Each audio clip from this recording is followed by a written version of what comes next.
ICAP. Documenter et analyser les communautés d'apprentissage professionnelles pour favoriser la réussite scolaire en milieu francophone. Cette recherche a été menée par Claire Isabelle et Anne-Louise Davidson. Cette recherche a été subventionnée par le CRSH. Définition d'un fonctionnement en CAP. Le fonctionnement en CAP dans une école permet à la direction, aux enseignants, aux professionnels, aux parents et aux membres de la communauté de travailler ensemble pour s'assurer d'une amélioration continue des apprentissages des élèves par, entre autres, le développement professionnel des enseignants. Au niveau micro, à partir de différentes évaluations, telles que l'évaluation diagnostique, formative et sommative, l'élève est suivi de près par l'équipe école et les professionnels pour lui permettre de recevoir les ressources nécessaires afin d'atteindre son plein épanouissement. Au niveau macro, ce fonctionnement n'est possible que si l'équipe école reçoit le soutien constant des différents paliers du système éducatif afin de favoriser un travail collaboratif de qualité. A fortiori, la volonté systémique des instances sociopolitiques, économiques et culturelles constitue une condition sine qua non pour instaurer avec succès ce fonctionnement. Cette définition a été inspirée par nos résultats de recherche, mais s'appuie aussi sur les écrits de Dufour et de Leclerc. Le stade 1, soit le stade d'initiation de la CAP, représente un moment pour consulter des ressources. L'initiation se manifeste par la décision de procéder au travail en CAP, par exemple en implantant certaines conditions pour permettre aux enseignants d'échanger sur des préoccupations concernant leurs élèves et de partager des stratégies efficaces. À ce stade, la direction d'école prend encore les principales décisions et s'assure, entre autres, de faciliter les rencontres collaboratives, d'orienter l'équipe vers la vision de l'école et vers des objectifs précis, de les accompagner par un soutien pédagogique et de créer un climat propice au partage. Au stade 1, les acteurs doivent se poser un certain nombre de questions pour s'assurer que toutes les conditions soient mises en place pour favoriser l'initiation du fonctionnement en CAP. Dans le contenu qui suit, nous présentons des exemples de ces questions ainsi que des pratiques que nos participants nous ont partagées en réfléchissant à leurs expériences quant à la mise en place du stade 1. Comment la vision et les objectifs ont-ils été partagés avec toute l'équipe école? Allons voir ce que nos participants avaient à dire à ce sujet. Quand j'ai fait la présentation de ma visite à l'équipe puis de ce que je pensais de tout ça, j'ai vu tout de suite plusieurs étincelles comme les miennes. Fait que je me suis dit, si j'ai la majorité des enseignants, je pense que l'effet un peu contagieux va pouvoir faire en sorte que tout le monde va suivre. C'est une très petite équipe ici, là, il y a 10 classes, donc ça a été effectivement très rapide à donner la contagion aux voisins. Mais c'est sûr que je savais au départ que je connais bien, plutôt bien mon équipe, l'ouverture, ils ont beaucoup confiance en moi. Je pense que j'ai bâti ma crédibilité, autant sur le plan des connaissances que sur le plan affectif. Donc là, j'avais une belle porte pour essayer des choses, puis je sentais que j'avais le droit de me tromper. Donc, autant elles ont l'impression qu'elles ont le droit de se tromper dans leur travail pour s'améliorer. Alors, je me suis dit, si j'ai mal interprété ce que j'ai vu puis que j'amène quelque chose de nouveau, mais qui finalement se trouve être quelque chose de négatif, je pense que j'aurai la permission de m'être trompée. Jusqu'à maintenant, il n'y a rien qui m'indique que je me suis trompée. On avait une structure définie sur une feuille de papier. Chaque rencontre était cédulée. On avait ciblé les mathématiques dans le temps, puis on avait un produit final à la fin de chaque rencontre qu'il fallait qu'il nous soit présenté. Fait qu'ils n'ont comme pas eu le choix, ils ont embarqué. Au début, il y avait plus de réticence, mais à la fin de l'année, tout le monde était content parce qu'il y a un produit qui en avait ressorti qui était utilisé dans nos 4 écoles. C'est un outil qui était, au niveau des évaluations communes, c'est un outil qui leur a aidé beaucoup au niveau de leur pratique. Donc, c'est quelque chose qui m'avait comme frappé lors de ma formation en été, qu'il fallait que ce soit structuré pour qu'on ait des résultats. Mais on avait une structure là, quasi infaillible en début, là, puis ça a apporté fruit, je pense. Ça a semé, là, ça a comme apporté un point au niveau de l'importance des CAP. Un peu notre mission, c'est un peu que chaque enfant s'améliore. C'est un peu ça, là. Ça tourne autour de ça. Puis notre vision, c'est ici, tu traces ton avenir. Alors, puis, tu sais, qu'on parle de réussite scolaire ou éducative ou réussite de la personne, d'abord et avant tout. Tu sais. Ça se peut qu'on ait des enfants, par exemple, qui font 50 sur des tests, mais ils ont quand même des compétences. Puis c'est ça qu'on essaie de développer à l'intérieur de, tu sais, comment on peut aller chercher cet enfant-là puis l'apporter un petit peu plus haut. Tu sais, de le faire progresser. Que chaque enfant s'améliore. C'est ça l'optique en arrière de ça. Notre mandat, c'est de s'assurer qu'il y a une amélioration continue. Maintenant, ceux qui ont un petit peu plus de difficultés, bien, c'est là qu'on rentre le guide de pyramide d'intervention en place. C'est là qu'on va glisser certaines choses. Dans le guide de la pyramide, il y a 2 sections. Dans la section apprentissage et la section des comportements aussi. Puis quand tu arrives vers la fin avec un plan d'intervention, bien là, c'est la même chose. C'est-à-dire que tu as un plan d'intervention qui est global, parce que bien souvent, le comportement a un impact sur l'apprentissage. Si vous étiez la direction Martin, comment partageriez-vous cette vision avec votre équipe école? Quelles données ont été recueillies ou offertes pour permettre d'établir les objectifs du travail en CAP? Allons voir ce que nos participants avaient à dire à ce sujet. Les tests de l'ocre, les données au bulletin. Les tests diagnostiques. Le parcours fondamental, là je parle quand on débute l'année, là, OK, on commence avec des données, les données qu'on a au bulletin. Comme l'an dernier, pour choisir la priorité, OK, entre lecture, écriture, mathématiques, etc., les gens disaient lecture, OK, je suis allée ressortir toutes les données des bulletins et j'ai fait des pourcentages.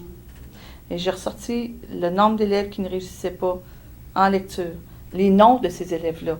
Et j'ai donné ces données-là aux enseignants pour dire, OK, vous dites lecture avec les chiffres que vous voyez là, comparé aux maths, puis là, on avait les données de l'OC, les données du bulletin, et ça nous a aidé à choisir notre priorité. OK? Maintenant, quand on travaille dans le parcours fondamental, bien, c'est clair que nous avons, en cours de route, 3 prises de données. Le conseil est allé vers une gestion axée sur les résultats. Alors, on a remis un profil d'école aux directions d'école avec leurs résultats pour évaluer c'est quoi une école performante et où est-ce que j'en suis rendue par rapport à ces éléments-là. Puis les éléments, c'est sûr que c'est la réussite des élèves. Une prise de conscience aussi de la part de l'équipe, de voir l'importance que nos élèves réussissent. Puis on a, notre conseil a mis sur pied ce qui s'appelle l'Observatoire.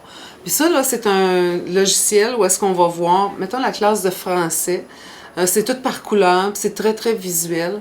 Bien, on peut savoir exactement quel élève n'a pas bien réussi dans la classe. On peut même voir le résultat des habiletés, des HH.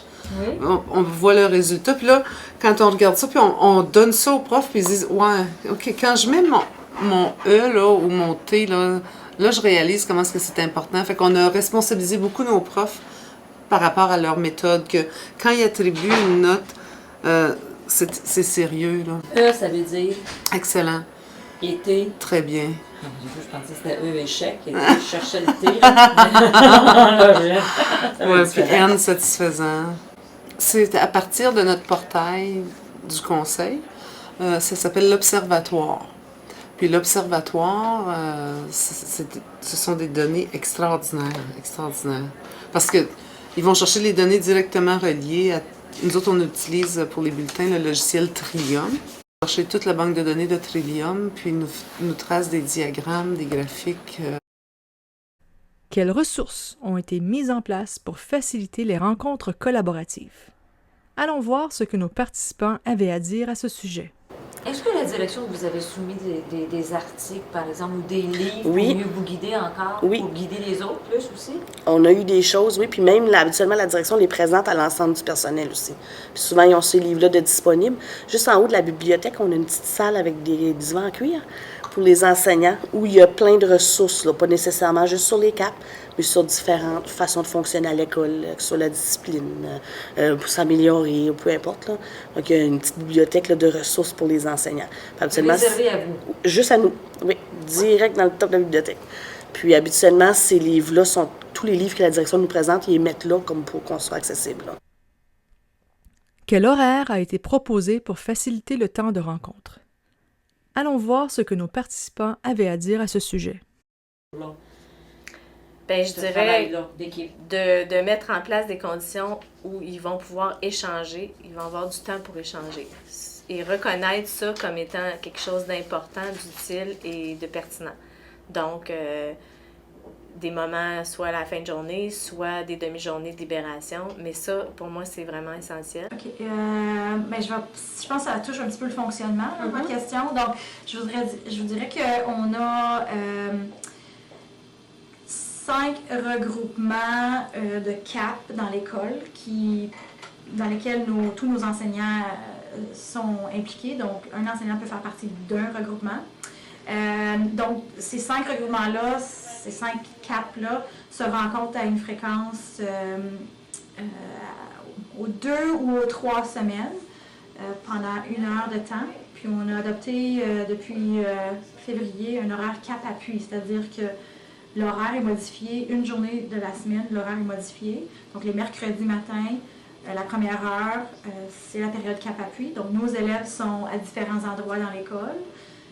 Puis, si la CAP littératie, par exemple, doit se rencontrer, bien, les enseignants de la CAP se rencontrent et cheminent dans le parcours. Si l'enseignant n'est pas en CAP, l'enseignant est en appui auprès des élèves. Donc, il est en train de faire de l'appui quelconque dans une salle de classe, soit l'appui au devoir, soit l'appui en littératie, en numératie, tout dépendant d'une thématique qu'on a préétablie à l'horaire. OK. Donc là, ça, c'est toutes les semaines, puis c'est en plus de votre réunion aux 2 ou 3 semaines. Parce que vous m'avez dit que vous avez une réunion aux 2 ou 3 semaines. Non, ça fait partie, comme l'heure réservée, l'heure de CAP appui, on l'a à chache semaine, sauf que c'est pas le même regroupement qui se rencontre à chaque semaine.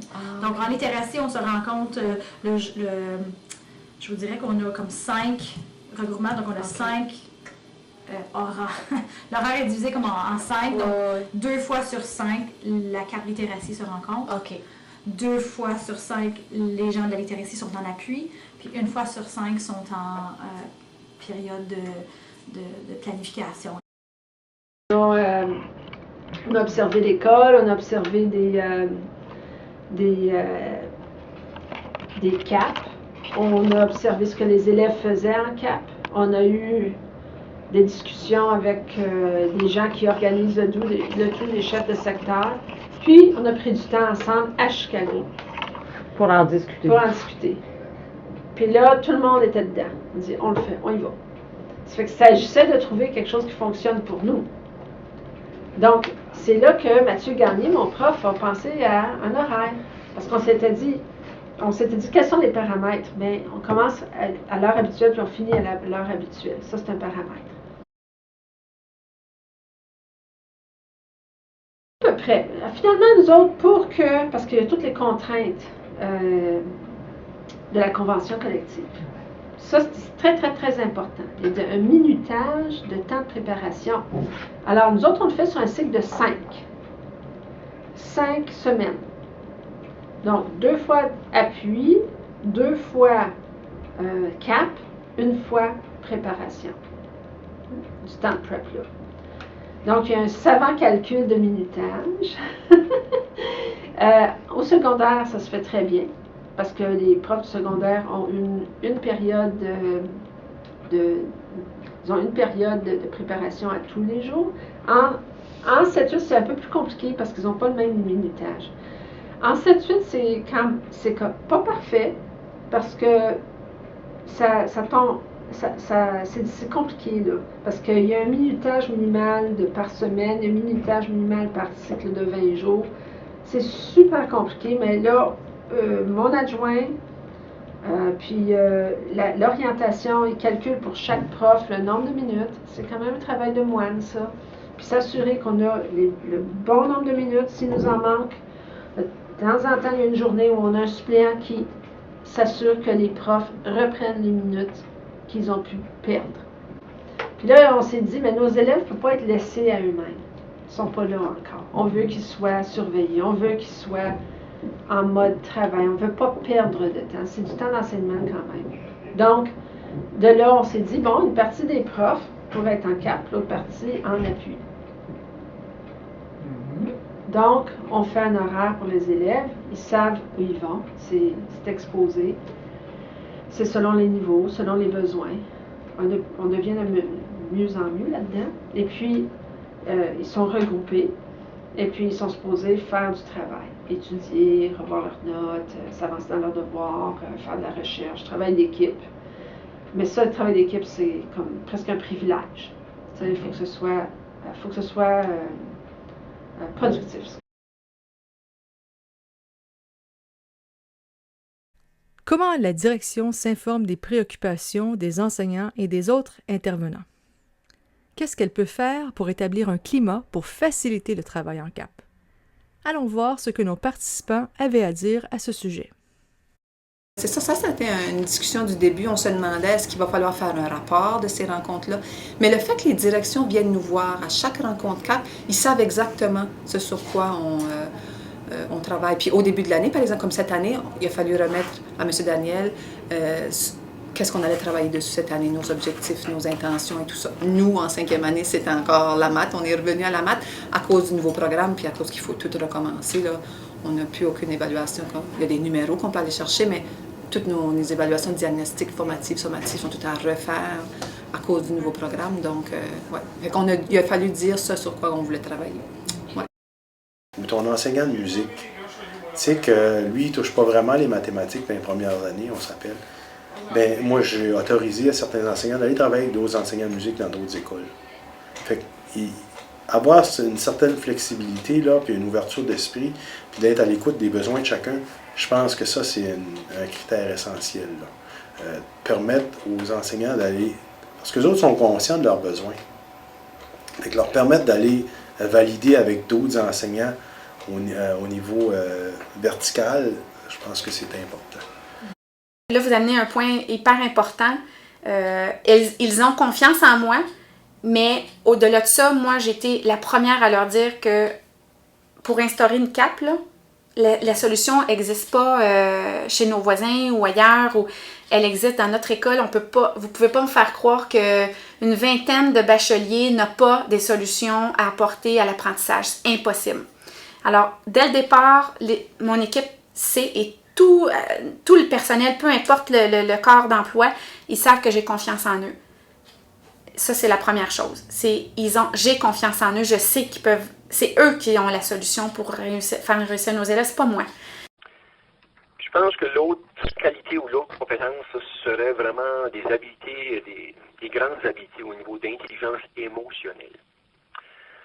Moi, je suis un de celui qui, lorsqu'il a débuté sa carrière en tant que directeur de l'éducation, que j'ai toujours dit que la première qualité que je voulais de mon monde, c'était le leadership pédagogique. J'ai rapidement changé mon fusil d'épaule à ce niveau-là.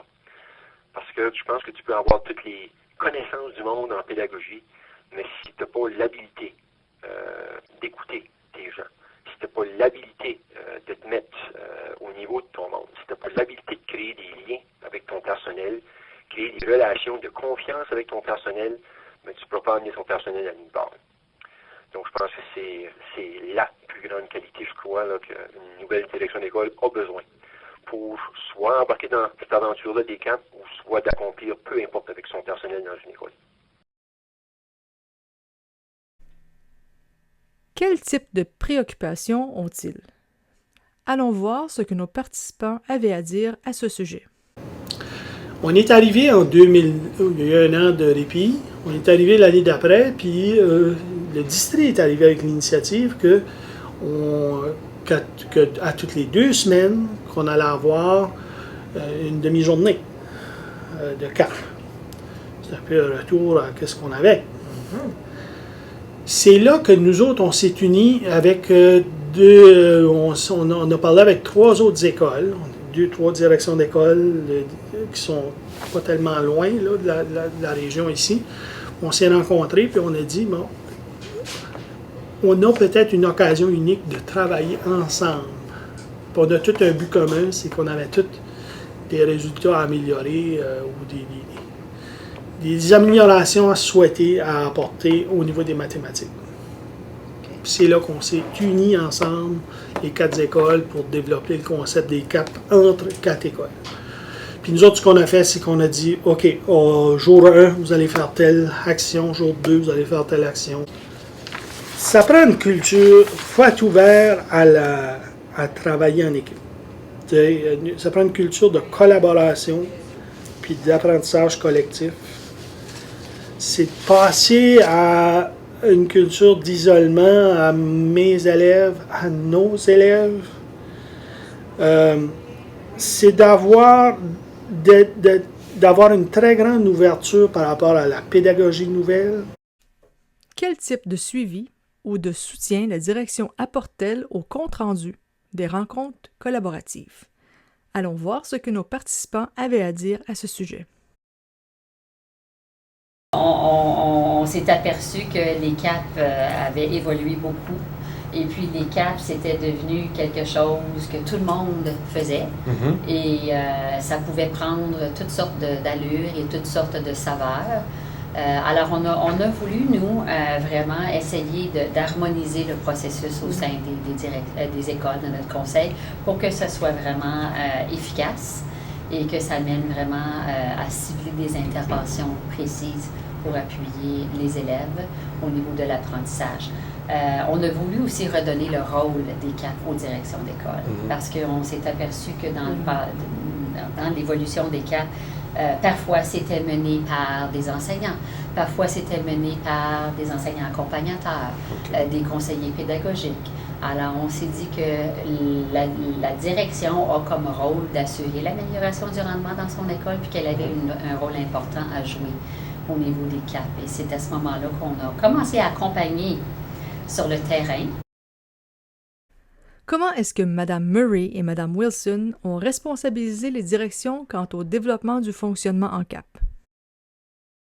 Le leadership de la direction est-il partagé avec les enseignants?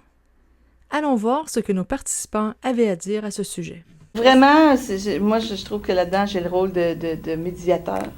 Pas médiateur des chicanes, là, mais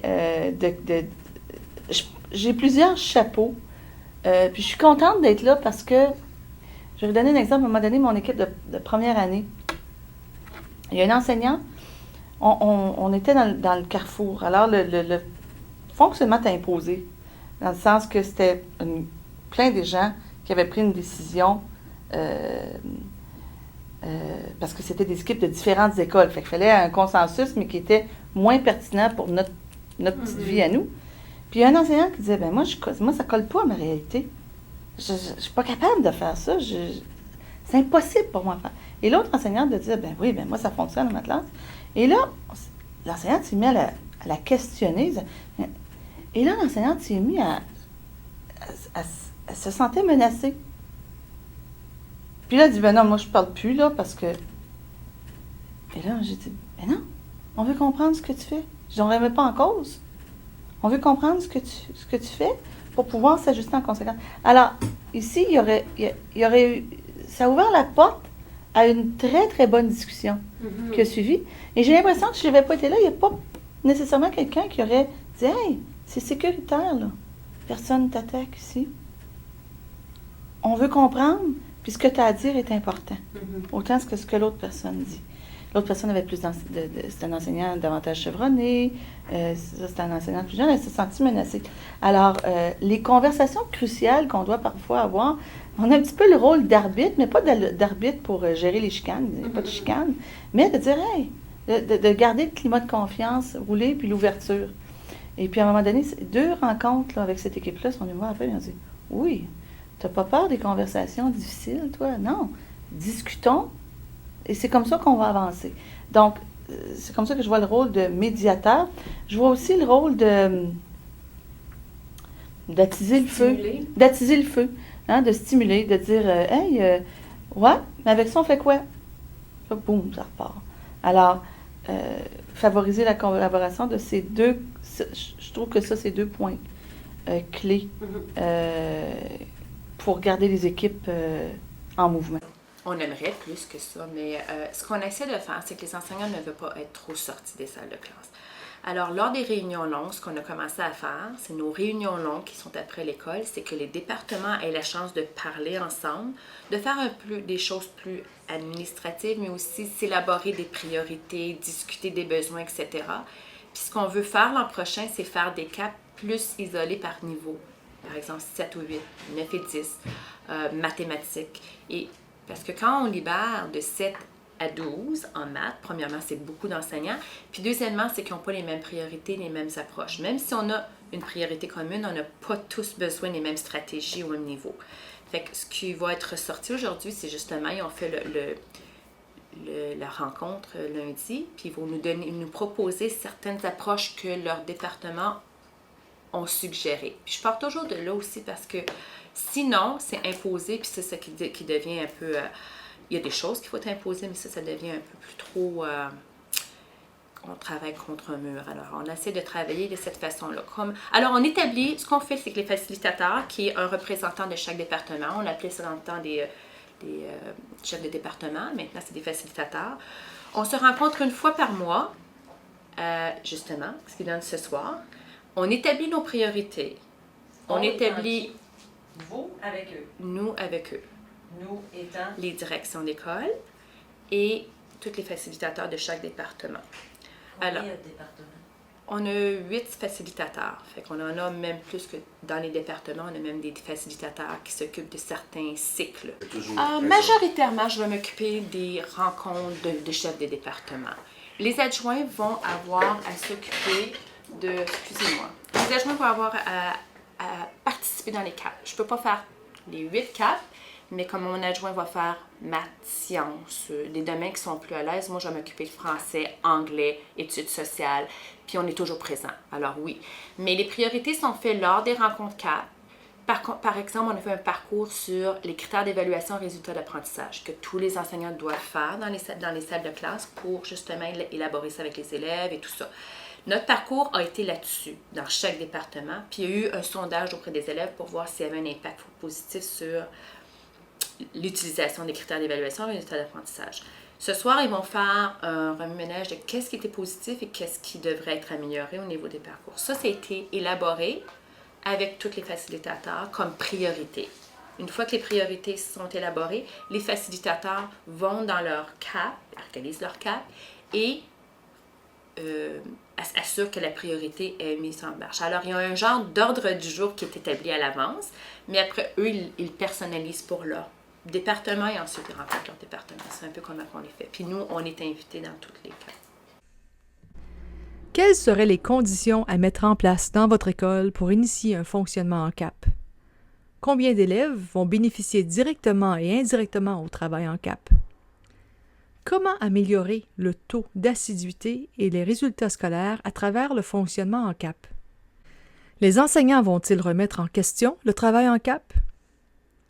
Quels seraient les points à améliorer dans votre école? Quel type de développement professionnel pourrait être proposé aux enseignants? Et vous, dans votre école, quelles questions avez-vous envie de vous poser? Nous souhaitons remercier les écoles participantes ainsi que le CRSH pour avoir subventionné cette recherche. Cette recherche a été menée par Claire Isabelle et Anne-Louise Davidson.